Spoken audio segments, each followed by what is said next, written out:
Микроволновка же микротолкундуу мештердин зыяны тууралуу талкуулар болуп келүүдө. Мен силерге ушуну жөнөкөй кылып түшүндүрүп берейин. Негизи микроволновкада адамдын денесинде иондой турган нурлар жок. Ал жакта мисалга алып турган болсок, гамма же болбосо рентген нурлары чыкпайт. Ал эми ушул иондой турган нурлар адамдын клеткаларын талкалап, рак клеткаларын пайда кыла турган таасирге. Ал эми микроволновкада болсо электромагниттик толкундар бар. 2,45 ГГц болгон.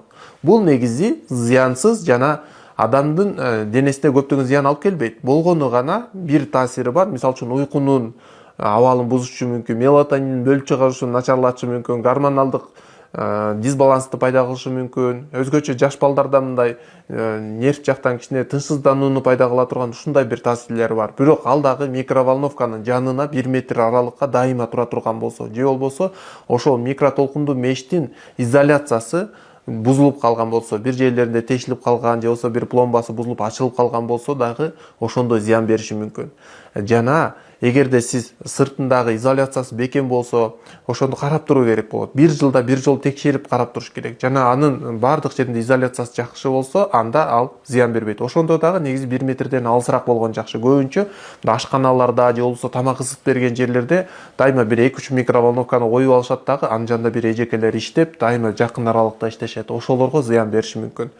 А негизи адам ошо микротолкундуу мештин ичине тамакты ысытып жатканда өзгөчө салафан пакеттерге же болбосо атайын контейнерлерге салып ысыта турган болсо, ал зыян бериши мүмкүн. Себеби ошол пластик идишти ысыткан учурда ал жакта бисфенол же болбосо диоксин же фталаттар пайда болот дагы, алар денеге көптөгөн зыяндарды алып келет. Мисалы үчүн гормоналдык ооруларды, боор, бөйрөк же болбосо рак ооруларын чыгарып коюшу мүмкүн. Жана ошондуктан сиздер ал жака форфор же болбосо керамика же айнек идиштер салышыңыздар керек.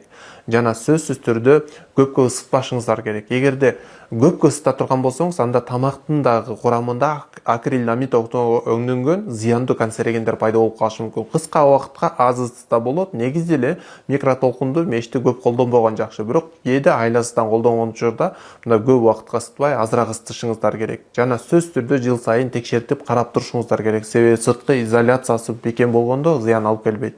Ал эми сыртында ачылып кала турган болсо, анда адамдарга кичине терс таасирин бериши мүмкүн. Негизи колдонуп жатканда анда 1 метр же 2 метр алысыраак болгонуңуздар жакшы болот. Микротолкундуу мешти эгер колдонуп жүргөн болсоңуз, анда ушуларды билип алдыңыз. Кошумча сурооңуз бар болсо комментарийга жазыңыз, кошумча маалыматты описанияга жазып коебуз.